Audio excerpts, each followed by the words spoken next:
Although I've been in the news business since 1988, it was really 1992 when I learned how to do this pretty much the way I do it now. And one way I learned was from James Carville. I was covering the Clinton campaign full time, and James mostly stayed in Little Rock. He came on the road with Clinton occasionally, but mostly he stayed in Little Rock, ran the war room, and I traveled covering Clinton for ABC News. And James every morning would make a round of calls, about half dozen calls, maybe more, to the same group of people one by one. There was no Zoom back then. The people didn't really, I don't even know if we could do conference calls that we would generate, but we didn't. And I was one of the people James would call, and James would always start every one of these calls the same way. What's going on? What's going on? And because I would want to trade information with him, I would tell him what I knew what was going on. And he had other people he could talk to on the road, but he trusted my judgment about what's going on. And I always think about that question when I'm trying to plan these shows and talking to other people who are interested in knowing what I know, what's going on. And so what's going on? Four big stories that we covered this morning on the morning meeting, still the big stories of the day. Russia, Ukraine, Russia. Rob Reiner, Brown University, Australia. Not much new in the Australia story, and I continue to be stunned by how little coverage there is about the identity and motives of the alleged killers. Russia, Ukraine. My U.S. sources continue to be very bullish on the prospect of a deal. And I don't know if the U.S. cleverly designed the first draft, knowing, maybe even in coordination with the Ukrainians, I'm just speculating here, but Ukraine is now accepting a lot of the deal. Some sources, or some news organizations are suggesting that like 80% of the deal's done. And it's possible Russia will accept the deal too, but it's possible that the original deal was purposely bad for Ukraine in order to sort of level set expectations, allowing the Ukrainians to accept a deal which, if had it been the first deal, they would have rejected out of hand.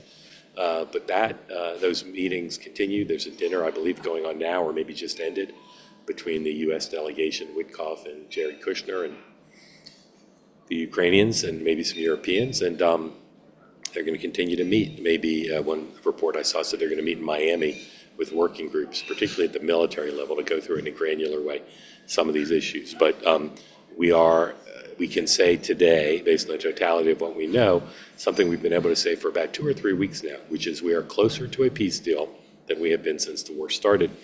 Other two stories, Rob Reiner, 2 major developments on that today. One, his son was arrested, as People magazine said he would be.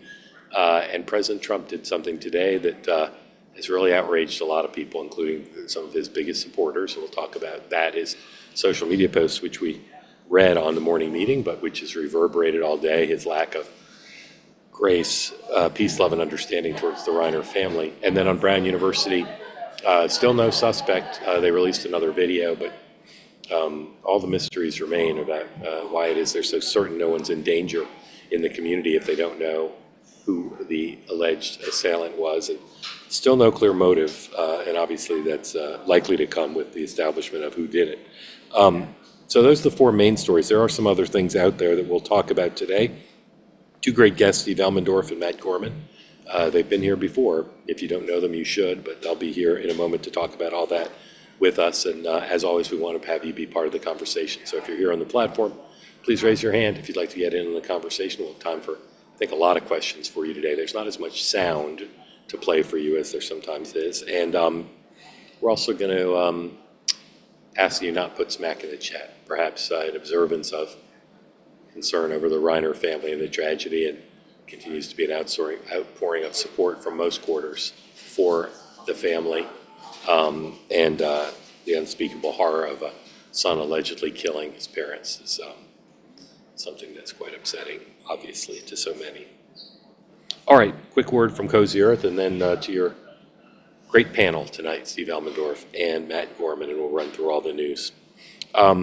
So Cozy Earth, still 40% off. Go to cozyearth.com, use the promo code 2-way. Got a great email the other day from one of you, a member of the community, who followed my advice, not necessarily buying the bubble cuddle blanket or the sheets or the towels, but buying a pair of the pants. Go ahead, Sam, and put up, I think it's 21. It's the email from a member of the community. It says thus, I read thusly.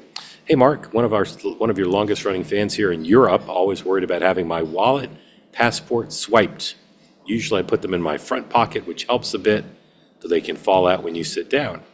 But the zippered right-hand front pocket on the Cozy Earth Everywhere pant is perfect. A true winner, signed Matthew. Matthew is exactly correct. That's one of the great features of the Everywhere pant that I recommend to you. Again, you can buy the pants and everything else on the site right now. 40% off. Go to cozyearth.com. Bamboo sheets, bubble cuddle blanket. Yes, the pant. Give the gift of comfort that lasts beyond the holiday and carries you into a cozy new year. Thank you for your attention to this matter. Ladies and gentlemen, let's bring in our great guest tonight, Mr. Steve Elmendorf. Some call him a veteran strategist. I just call him a young man in a hurry. Steve is here. Going to unmute. And Steve, Merry Christmas, Happy New Year. Welcome in. And Matt Gorman. You might know him from cable television, but he shines most brightly atop a Christmas tree or here on the two-way platform. Gentlemen, grateful to you both for making time. Thank you for being here. My pleasure. Thanks for having us. Against my better judgment, we're going to start with the president's social media post. It has been assailed by many today. Laura Loomer defended the president, but not everyone did. And we'll show you some examples in just a moment. Here's the headline about the arrest of the son from the Wall Street Journal. Number one, please. Reiner's son arrested. Rob Reiner's son arrested on suspicion of murder after parents' death. Nick Reiner is being held without bail after Rob Reiner and wife Michelle Singer Reiner were found dead Sunday in the Brentwood home. Steve, my guess is you at least knew Rob Reiner. Maybe he was your friend? Not my friend, but I knew him and I've been to events, political events over the years with him. Yeah. So the president True Social post this morning on Reiner. Number three, please. Again, you've all probably seen this, but he basically said Rob Reiner was killed because of Trump derangement syndrome, and though he had a few passing kind things to say about the president, about Rob Reiner in his career, he really was not the least bit charitable. When asked about it in the Oval Office today, given an opportunity to take things back, the president did not. Number two, please. Mr. President, a number of Republicans have denounced your statement on Truth Social after the murder of Rob Reiner. Do you stand by that post? Well, I wasn't a fan of his at all. He was a deranged person as far as Trump is concerned. He said he knew it was false. In fact, it's the exact opposite, that I was a friend of Russia, controlled by Russia. You know, it was the Russia hoax. He was one of the people behind it. I think he hurt himself in career-wise. He became like a deranged person, Trump derangement syndrome. So I was not a fan of Rob Reiner at all in any way, shape, or form. I thought he was very bad for our country. So why am I starting with this? I'm starting with this because the president's cruelty and coarseness has been around for 10 years, and for some reason this one struck a chord, and I want to try to figure out why that is. First, my friend David Urban was quite stinging in his denunciation of the president, to whom he's very close, on X today. And then Tim Pool, the pretty MAGA-oriented podcast host, put this on social media. Sam, do you have Tim's? There you go. Trump has personal reasons to be upset with Reiner, but he can do better. This was not appropriate. Rob was very gracious. When Charlie was murdered, we can return that grace. Matt Gorman, I'm happy to hear what you think of the president's post, but why has this caused many people who normally don't criticize the president for anything like this to criticize it? Why does this seem to be different? Yeah, a couple things. First of all, if you ever get the chance, his podcast on the JFK assassination, Rob Reiner's, is very good. Highly recommend, well researched. So that's number one. Number two, I think you're right. I think if this had happened before Charlie Kirk was murdered, I think this might not have the same reaction among the right. And even take away the fact that, you know, Reiner said some nice things about Kirk after he was killed. I think that the before and after, I think, is what probably caused some of the uproar. And I get it. Like, I don't like it either. I'm not going to defend what he said whatsoever. I think, you know, you had those people like Urban, like Poole, and just others you saw online. There were people, of course, that defended it. I saw Mark Wayne Mullen do it, and a couple other online personalities, but also, you know, somebody like Stephanie Bice, who, you know, she's not Mike Lawler. Like, she's not, you know, doesn't get go on, you know, cable news and take glee in bashing. She doesn't have incentive to kind of do it. I think it struck a chord, especially after Charlie Kirk, that this is different. Yeah. Steve, I know this for you probably is just of a piece with 10 years of things like this, but why are people, at least some people, reacting differently to this, do you think? I agree with Matt. I think that so soon after Charlie Kirk, when there was such a reaction from a lot of people about anyone who said anything negative about Charlie in the aftermath of his death, and which they were wrong to do, and many people of all ideological stripes called them out for it. And I think this is of a piece to that. And it's and I think a lot of people have been through family tragedies. This is clearly, this was not a robbery or a crime. It was such a personal family tragedy for the Reiners and the rest of their family. And I think to just jump in and jump on and show this incredible lack of grace, this incredible lack of empathy, it says a lot about somebody's character and is a window into who they are. And it's just, there's nothing about it that could be defended by anyone. Yeah. I want to raise one other issue with Rob Reiner. This is kind of a media thing. And again, I have great respect for him as an artist, and his political activism really came from a very genuine place of concern for America. I think he was a brilliant guy. I used to be on Morning Joe with him. I was just so impressed with his mind. So I'm not saying anything negative about him, and not just because he was killed. I'm very respectful of him. But there are currently 14 stories about him on the New York Times homepage. 14 stories. What am I missing? That seems like more than there would be if Al Gore died, or what's going on that this is. I've got one theory I'll offer. I think a lot of people are horrified by a parent being killed by a child and the kind of concern that raises. But am I wrong? Is 14 excessive or no? I think, he was a celebrity, Yeah. A mega celebrity. And for people of like my generation, your generation, Mark, all in the family, this is how we first met Rob Reiner. And it was a huge cultural icon, and he was part of it. And I think that's and he's maintained that celebrity ever since. Yeah. I tend to agree real quick. And you're right, generations, right? From an actor to a director, big films.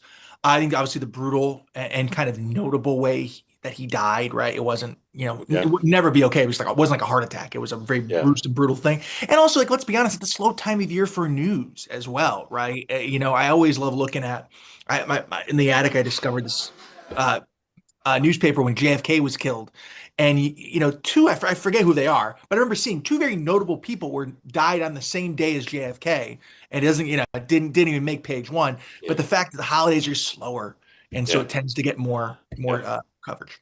Again, folks, I don't read the chat. I glance at it. I'm not saying anything bad about Rob Reiner. I'm not saying the New York Times shouldn't have 14 stories. It's just I'm a pretty big student of how the New York Times covers celebrity deaths. And except for maybe Michael Jackson, I don't remember this many stories. It just seems like a lot. I'm just trying to understand what they're reacting to, and I think you guys did a good job of explaining it.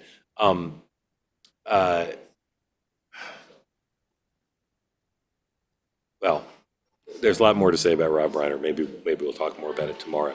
Let's talk about Brown University. Here's the president talking about the issue of the FBI being part of allegedly finding a person of interest, and then that person being released and no longer a suspect. This is number 10, please. Was it a targeted attack? Sure. That's moving along now, and we're going to see what happens. Hopefully they're going to capture this animal.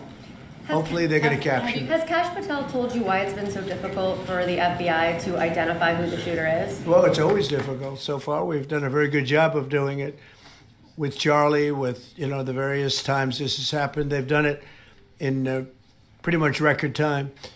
But you'd really have to ask the school a little bit more about that, because, this was a school problem. They had their own guards, they had their own police, they had their own everything, but you'd have to ask that question really to the school, not to the FBI. We came in after the fact, and the FBI will do a good job, but they came in after the fact. Do you know if it was targeted, Mr. President? No, they don't know that yet, no. Sir, on the issue of drugs, is it accurate that you were considering any? Okay. Here's the new video that they released, number 7 of the shooter, alleged shooter, even as they go door to door looking for more video. This is number 7, please.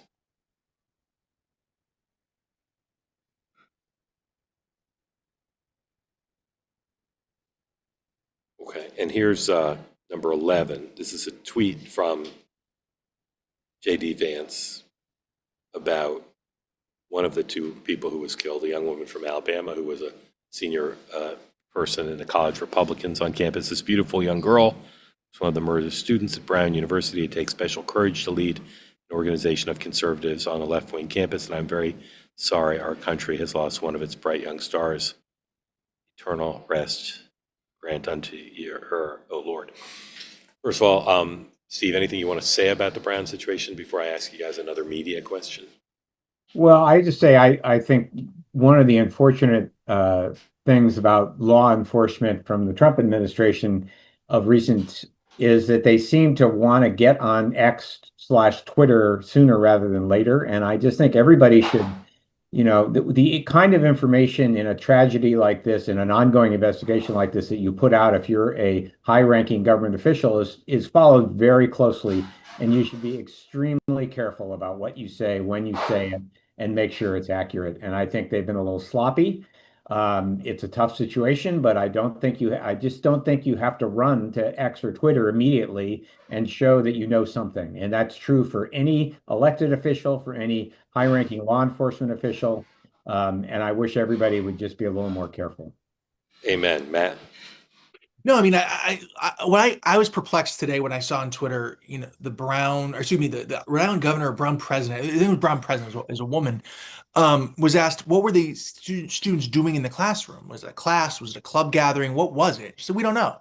And it just seems like either A, they really don't know, which enough about the situation, which is scary to me, or they're not telling us, which I'm makes me wonder why. I mean, I don't understand why, for example, I've seen rumors online, was it something involving, a Jewish club on campus, right? Or was it, I don't know.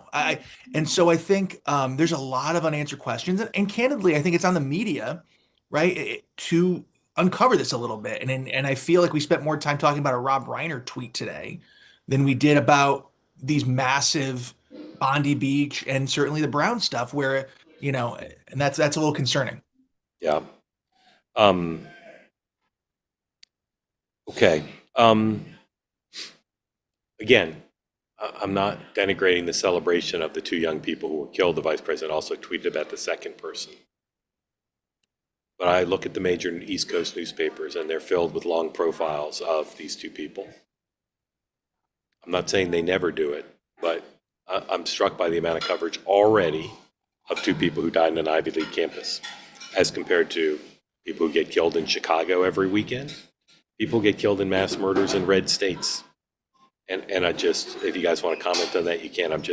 Once again, I just think you got to have standards, and it can't be Ivy League campuses get covered more than other places in America. Either of you want to comment on that? I don't know that I agree, Mark. I think anytime there's a shooting in a school, whether it be undergraduate or graduate or K through 12, I think it gets a lot of coverage, no matter where it is, whether it's in Texas or California or Rhode Island. I think the media spends a lot of time on these mass shootings, and this, 2 people is too many to die, but there were a lot seriously wounded, so I'd call it a mass shooting. And I think it deserves a lot of coverage. And I think no matter if it happened at the University of Texas, it would get just as much coverage as did the shooting of school kids in Uvalde, Texas. You see the vice president, you might be right. I'm not saying you're wrong at all. Does the vice president do individual tweets about people who get killed at the University of whatever? This vice president, I get, everybody goes to Twitter before they go elsewhere. So yeah, I'm not sure. Okay. You think the vice president tweets about teenagers killed in Chicago? I think that this administration does not pay enough attention to political violence or violence generally sometimes. Yeah. I think the lack of comment in Minnesota when the speaker was killed was quite shocking. So I think, again, all these are tragedies, and elected officials should have a particular place in trying to calm people and trying to bring people comfort and empathy. Okay. Let's talk about Ukraine. Here's a 13B Wall Street Journal headline. The Ukrainians have spoken, and the Europeans today, on the record of very appreciation for very robust security guarantees. Here's the Wall Street Journal headline: U.S. offers Ukraine security guarantee in bid to break peace talk deadlock. Washington promises to seek Senate backing for U.S. role in safeguarding Ukraine from future attack, and must-have for Kyiv. Here is 14. This is President Zelensky meeting with European leaders in Berlin today after he met with the U.S. delegation.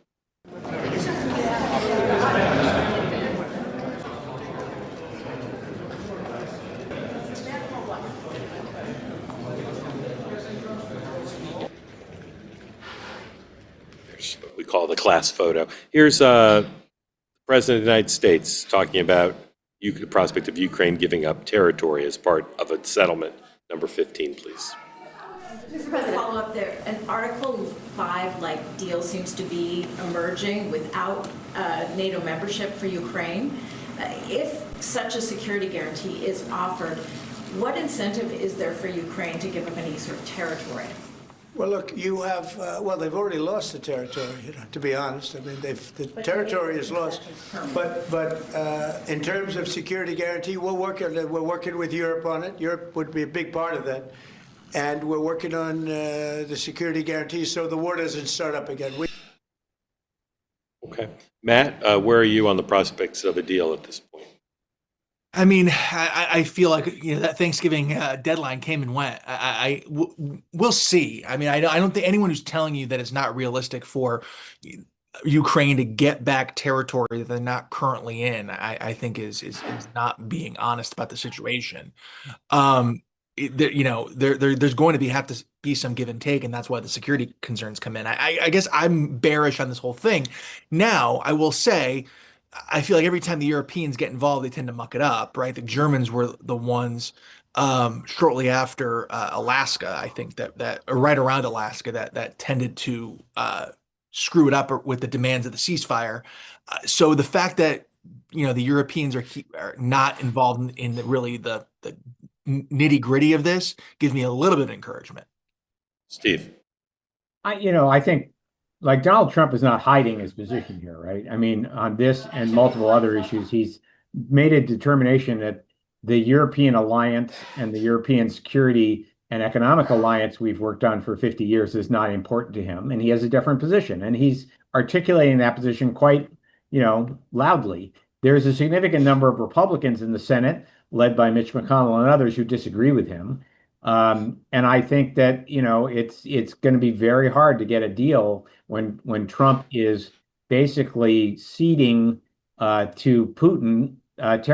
He's basically rewarding Putin for what was clearly bad behavior. I'm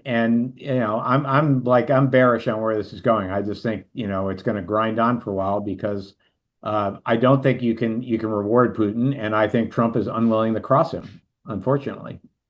my American sources continue to be very bullish on the deal happening before Christmas. We shall see. Okay. Midterms. The president was announced today he's going to North Carolina for some sort of economic political event on Friday. The vice president goes to Pennsylvania tomorrow. The president is considering strongly, he said today, reclassifying marijuana for research reasons. Number 20, Sam.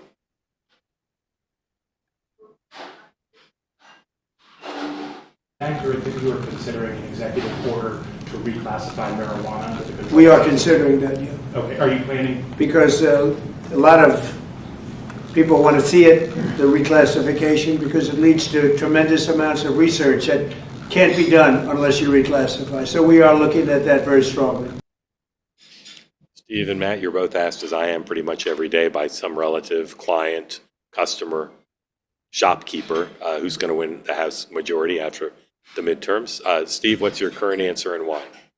My current answer is the Democrats are going to win the House, and I think the Democrats, I'm more and more bullish on it based on the results of the 2025 elections, when actual people went to the polls And I think the president's unwillingness to acknowledge the economic malaise that a lot of people are feeling. Yes, he went to Pennsylvania and gave a speech on the economy, but if you listen to that speech, it was hard to find the economic through line.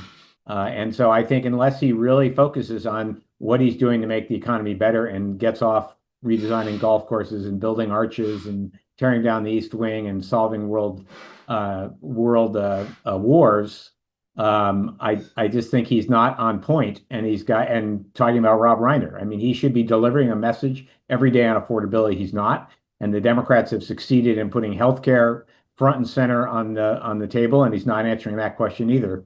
So unless he has a big change between now and next November, I think the historical trend is likely to happen. Matt. I mean, look, I think the first thing they got to do, and there has been some acknowledgement of this, they have to stop buying into the word affordability, and they need to start talking about it very specifically in terms of price hikes or lower the cost of living. I think, Democrats have, owned that word, and so they're buying into the Democrats' premise and fighting on their turf, number one, by using that term. And also it's a concept, it's a lifestyle, it's not specific. You need to talk specifics. How can you bring down the cost of energy, of housing? Talk specifics and stuff you've already done, right? Gas prices. I think that's number one. And number two is, look, they need to be able to be committed to selling this. I think you saw Trump talking about this. I kind of go back to when JD went out shortly after One Big Beautiful Bill was passed and started talking about the working families tax cut. Like, they need some sort of branding that they stick to, but you can't fight in their turf when it comes to using the word affordability. It's been owned by Democrats for the last month or two. Using that word just advances that. Reclassify it, call your own, and make it specific. Good answers from both of you. No news so far out of the Erica Kirk, Candace Owens meeting, so we got nothing to say about that. I want to ask you both a couple media questions in doing some reporting right in front of everybody here for my monologue tomorrow on Next Up about the media, the year in media. Matt, what's the most encouraging trend in news media going on right now? Most encouraging.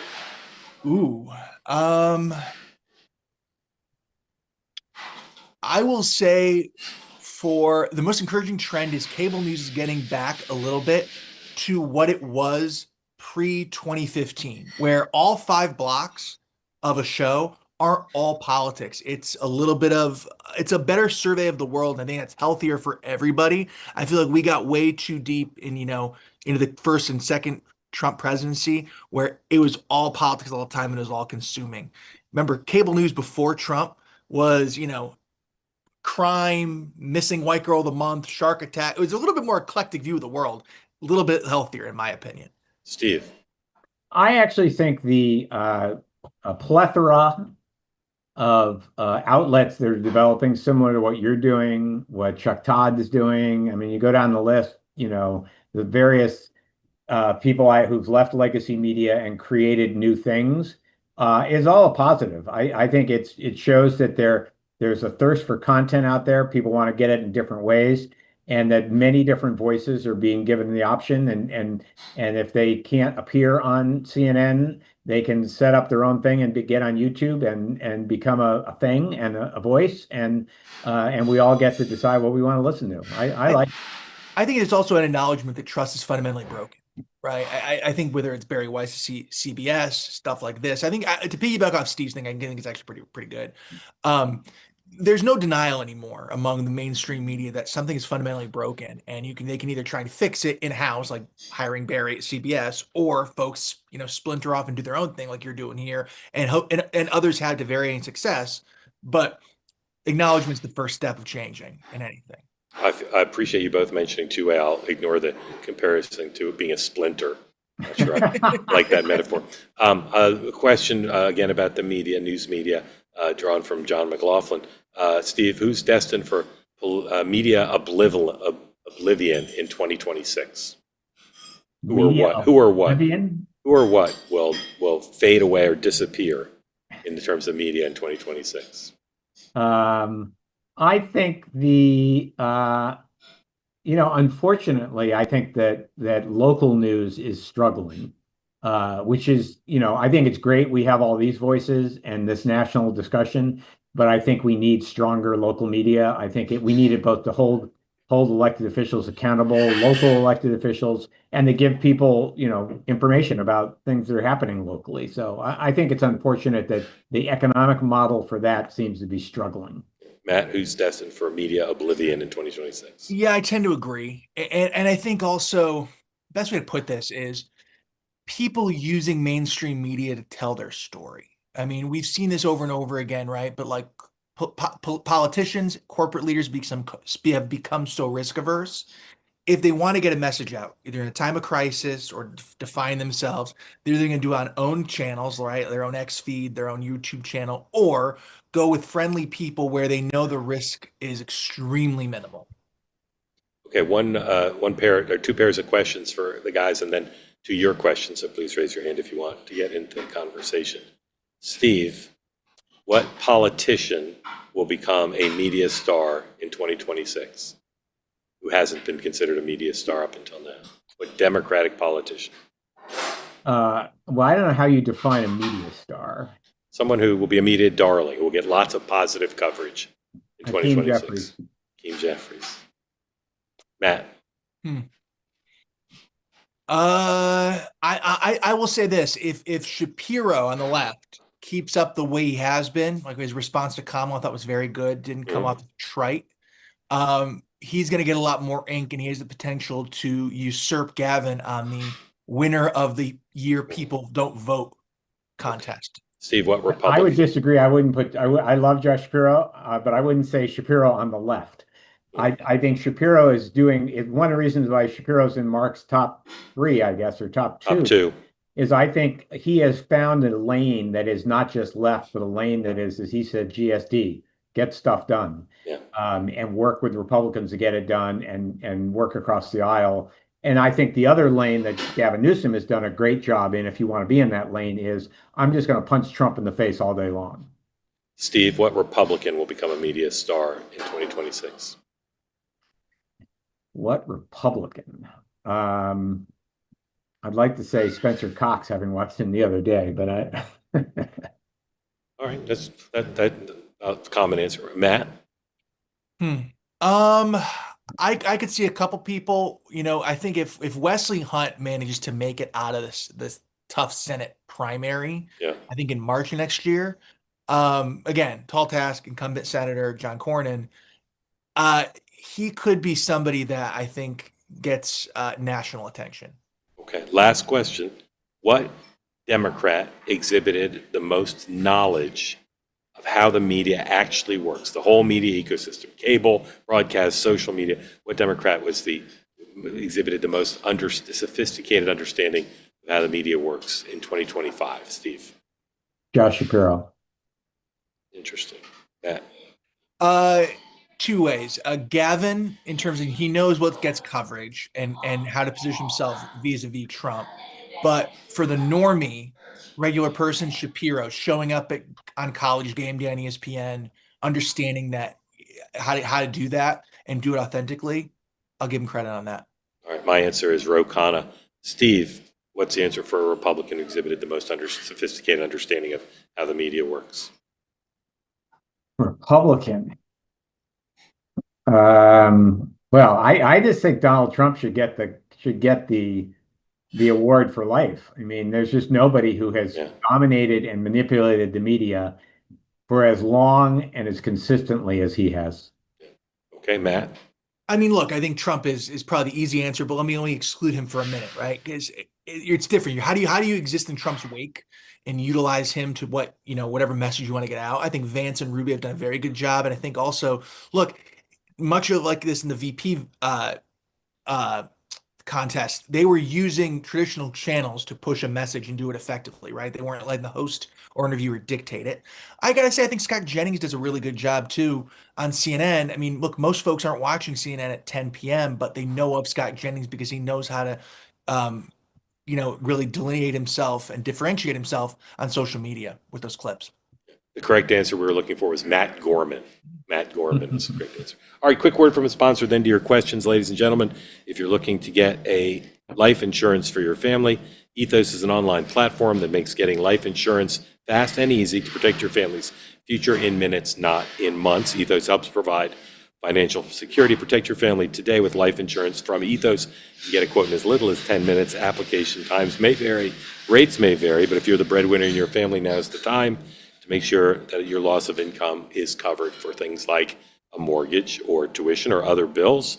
Every one of us knows of a tragic situation, I think, or many do, when a family was not prepared. Ethos makes getting insurance easy, not a complicated process, 100% online, no medical exam required, just answer a few health questions and get a quote in as little as 10 minutes. Go to ethos.com/two-way right now for a free quote. Ethos.com/two-way, an opportunity to do the right thing for your family. Again, ethos.com/two-way to get a free quote on life insurance right now. Okay, Andres, welcome in. I bet this question's about Iraq, welfare reform. No, it's going to be about Ukraine. Welcome in, sir. Thank you for being part of Two-Way Question for Steve and for Matt.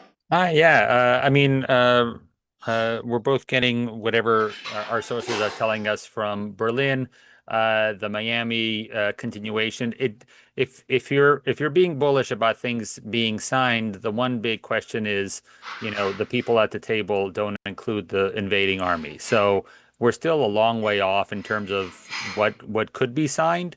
One of the things that happened this weekend, because I had been involved in setting up some meetings in DC, is that the ambassador not only did a full court press from the Ukrainian ambassador in DC, went on different Sunday shows, other media, but she was also all over Congress beginning on Thursday into Friday and the weekend.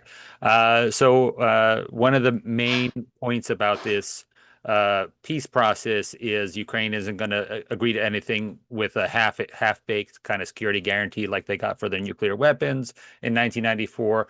What Trump did in Cambodia and Rwanda, which is obviously not the making of another FIFA Peace Prize, but to get to that security guarantee, they're going to want it to be Senate approved, which is one of the things that's coming out of the two government sources on the American side that are being reported to Axios and other places. Where do you guys see the United States for the first time in umpteen years actually having a Senate approved treaty? Great question. Matt, is that something that could happen? The key is going to be how much does Trump and Vance want to sell it. That is going to be the how much are they willing to put their muscle behind it. And look, if that's the one thing that's standing between them and a deal, they will put a lot of muscle behind it. And you will hear a lot about the peacemaking president, and you will have people come on board. But the question is, obviously, we know folks like Rand won't be on and others. Right. But the vote is going to be, could be tough if Trump and Vance aren't willing to muscle it through. Steve. Correct me if I'm wrong. Treaties are 67 votes. Yep. Yeah. That's a tall order, and it really requires.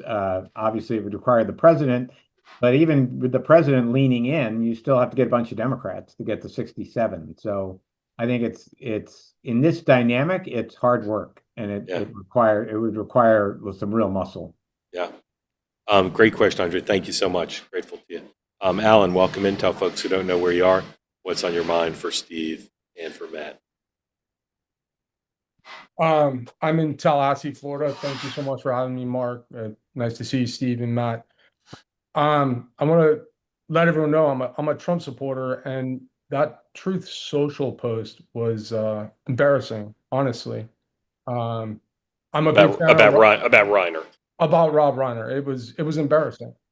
I can support a lot of what the president does. I agree with a lot of his policy, most of the policy, and I'll defend almost everything he does. But to me, that was indefensible because Rob Reiner, whether you agree with his politics or not, was a brilliant director. He directed one of my favorite movies, A Few Good Men. I did Colonel Jessup's monologue in the Florida State Thespian Festival, which I was the toast of. So it's just embarrassing, and it puts people who support him in a tough spot because I'm not going to defend that. And I would go to the Oval Office and tell him to his face, I will not defend that. I think it was a low blow, and I hope he hears it. Alan, why is this different for you than all the other offensive things the president has said? This is different as far as because the guy was murdered. Rob Reiner did show Charlie Kirk grace, and a lot of a lot of people on the right don't celebrate this kind of stuff. I saw a lot of it on the left when Charlie was assassinated. It really affected me deeply, and we can be better than this. That's the difference. And again, I'm a big fan of Trump's apprentice, and I get him a little bit as far as his sense of humor, but this was just a little upsetting to me. It's not Alan, going to change my support for him.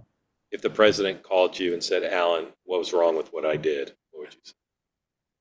The man was just murdered, and you were essentially just dancing on his grave, and it was just as bad as some of the stuff. Not just as bad, but it was almost as repellent as what I saw on the left when Charlie was assassinated. And he can be better than that. Matt?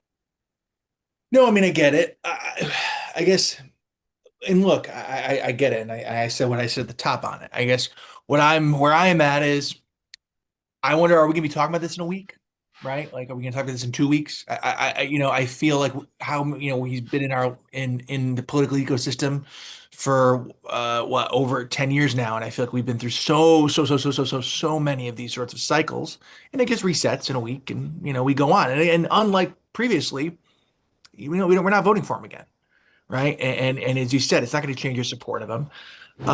So I mean, I get it. I just don't see any lasting, tangible effect. It was an unforced error. I mean, it was a stupid unforced error. It was stupid. There was no need for it. No need for it. Steve?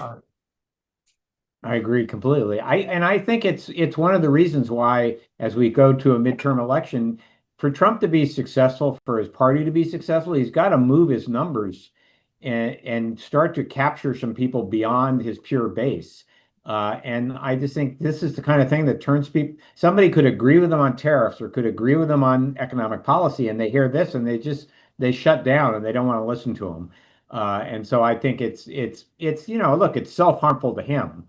And but he has this tendency to shoot himself in the foot sometimes, and I think it will have an impact long term, because it's one of a lot of these that he's been doing of late. I think he's gotten even sloppier as he is not running for election himself. He's a little less careful.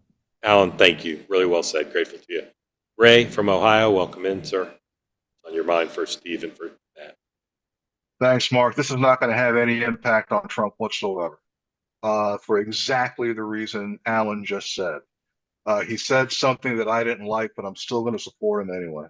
There is no impact on him for whatever he does. And not only that, in part to answer to Mark's 14 stories issue, if you take a look at Google Trends, the middle of the country really does not care that much about what Trump said about Rob Reiner. All across the country, people care about Rob Reiner, but in the population centers, they're the ones that are most upset about what Trump said about Reiner. The rest of the country does not care. So yes, it's outrageous. Yes, it's dumb. People can be upset, should be upset by it, because it's just beneath human. But at the end of the day, not one impact on Donald Trump. Thank you, Ray. Either you guys disagree? I suspect not. No. All right, Wallace, please welcome in. Tell folks who don't know where you are what's on your mind for Matt and for Steve.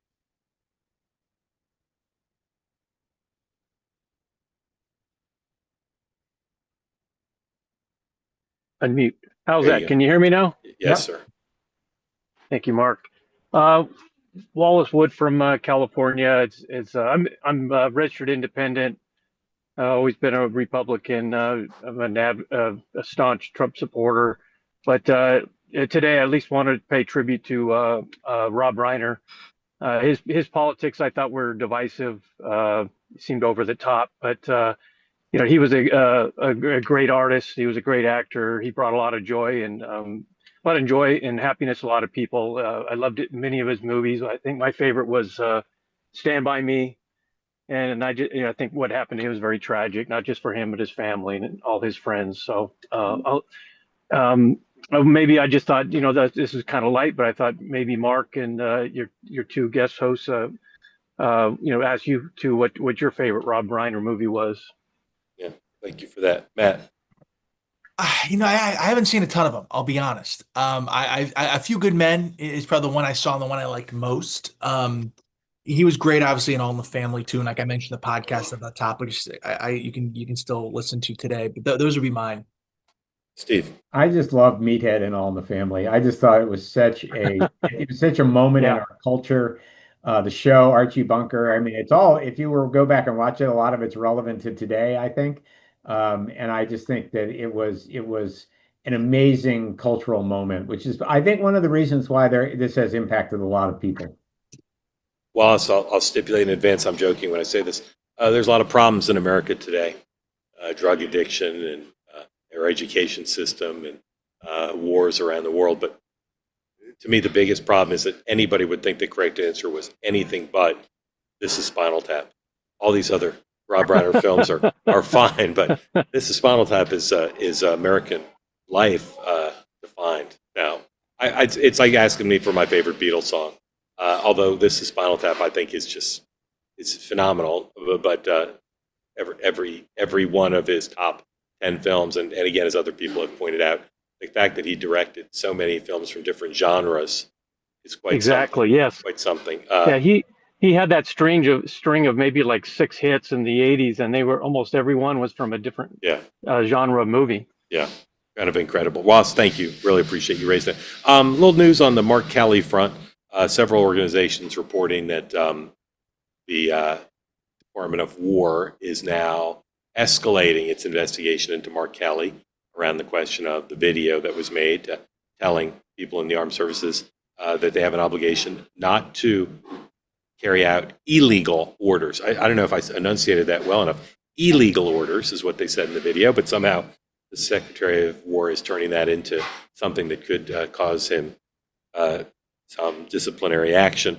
Here is the response from Senator Kelly's attorney at Arnold and Porter, Paul Fishman, very good attorney, by the way. If you're ever in need of counsel and you can afford what I guess would be probably $1,500 an hour, I recommend Paul Fishman to you. This is the quote from the letter delivered to the Secretary of the Navy.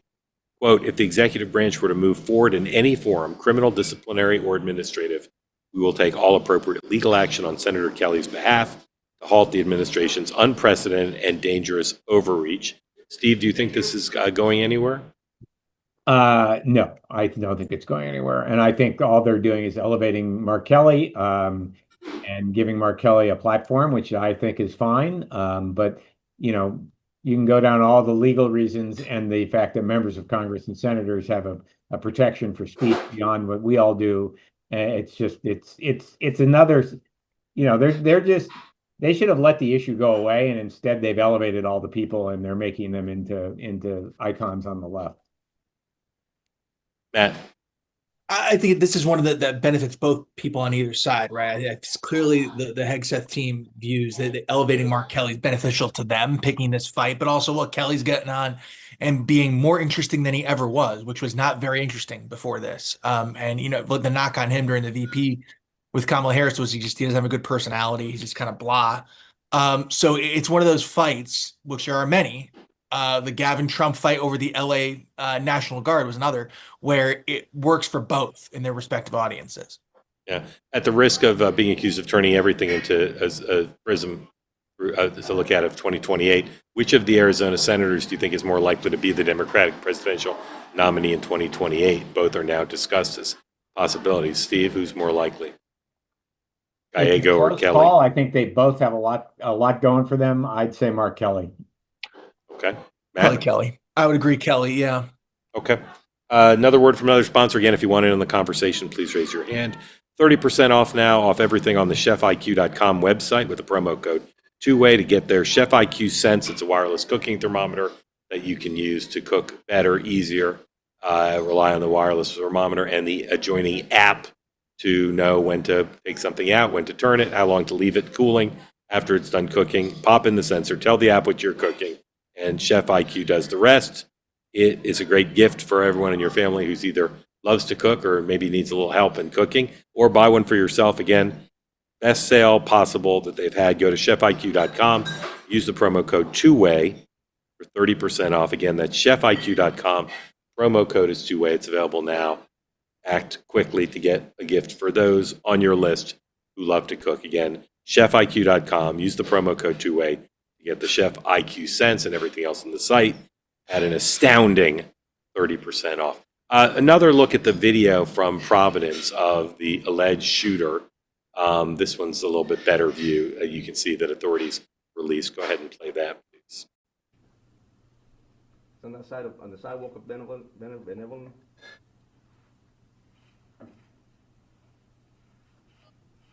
Then you see him walking.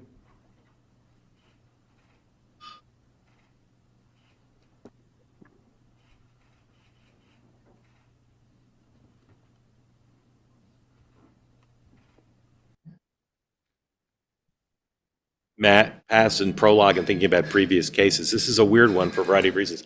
How long would it go before you'd be concerned that they're not going to catch the person? I would say later this week. But one thing I was saying was I was talking to a guy, Paul Morrow, if you guys watch Fox, and he, right after the January 6th bomber or attempted bomber allegedly was when they were captured, and he said that gait analysis is really what did it, and it came a long way, or I forget what it was exactly. It seems like there's quite a bit of analysis of gait to be able to look at in these videos. So if they have a suspect, they can at least compare it. But yeah, like they need to start having some answers before this gets on the back page, off the back page, I should say. Steve. I think, in all these cases, they are very likely to find this person in the next couple of days. I mean, it takes a little bit, but it's very hard to do this kind of thing in out in public with other people around and cameras and not get caught. You guys remember how many days it took to catch Luigi Mangione? Longer than this. 5 days. 5 days. Jim, welcome in. Unmute. Tell folks where you are, what's on your mind for Matt and for Steve. Hi, I'm in Scottsdale, Arizona. And Mark, I wanted to support you. And Steve, I wanted to push back a little bit. And that is, we treat the Ivy League differently than we treat everybody else. And I just did a quick search. The last school shooting, university school shooting, was 2 weeks ago, Kentucky State. Student died. I don't remember the New York Times profiling that kid. There was a shooting at Tuskegee in 2024, Tennessee State, Rice University, Nevada, Las Vegas, and North Carolina, Chapel Hill, and Michigan State since 2023. I don't remember the New York Times profiling any of those kids like they did with the two Brown kids. That's my only comment. Yeah, Jim, I think you're right, and certainly not the level of attention, not just from the newspapers, but from people in the government. You've seen remembrances, and again, I'm not saying we shouldn't remember the two young people who died in Brown. I'm just, as Jim is saying, it's just that Ivy League should not be advantaged this way in how we treat tragedy. I know you guys have already commented on it, but I'm just struck by it. It bothers me, and I say that as someone who went to an Ivy League school and understand the dynamics about why it happens. I just don't think it should. That's my view. Jim, thank you for that. I appreciate it. I wonder if we can go systematically through and see if there were profiles of folks from those schools, but I bet you there were not. Guys, I want to ask you about the vice president's trip to Pennsylvania tomorrow. First of all, does it strike you as notable, strange, anything that he's going to the exact same state that the president went to push an economic message? When it's not like we're 3 months away from fighting over Pennsylvania's electoral votes. I was surprised actually when I read it. I thought maybe I thought he would go to Michigan, or we all know what the states are. I was sort of surprised to do 2 visits to Pennsylvania in 2 weeks. Yeah, maybe they're worried about Josh Shapiro is going to be president. Yeah. I took note of that as well. I'd be curious again if this is the first one or more of a sustained rhythm going forward. Yeah, and then on the question of State of the Union, typically it's January or February. I'm just wondering how you all see that shape up in terms of policy. Is there anything you think the president could talk about in terms of policy that would give the country a better sense of what he's thinking in terms of trying to turn the economy around, housing or anything. Matt? I think certainly, I'll think of twofold.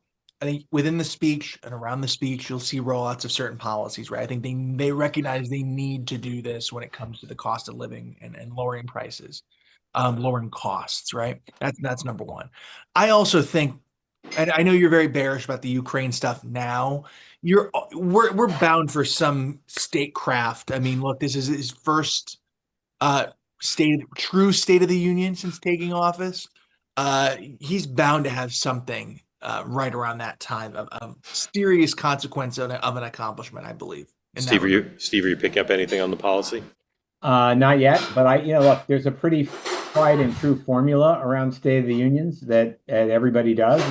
And generally, it's going to be about having an agenda of things to talk about, and whether or not Congress is going to do them or not. But this is his moment to stand in front of the country and not go off script and not talk about things that people don't care about, and say, I'm going to do something about these economic issues that are going to make your life better. Yeah. Don't look, this is not new policy, but look for the president to include in the First Lady's box people who will benefit from the big, beautiful bill. He'll explain how they're going to have better 2026s because of the law. Evan, welcome in. Tell folks where you are, what's on your mind. Long Island. And as you're talking about the New York Times, it just kind of two things struck me. One is that I grew up, my mother used to lie about me reading the New York Times when I was 3 years old. It was the paper of record, but I think, Mark, what you're highlighting is the fact that the New York Times has lost its way, and it really is no longer considered widespread the paper of record. At least it's not, amongst a lot of the people I know have just shifted their allegiance to the Wall Street Journal, whereas a lot of people were both. And I think this is just a continuation of the New York Times brand just continuing to slide.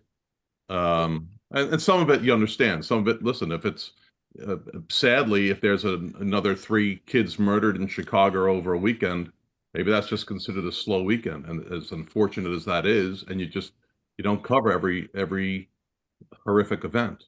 Yeah. That was the one thing. And the second one is on the Rob Reiner thing.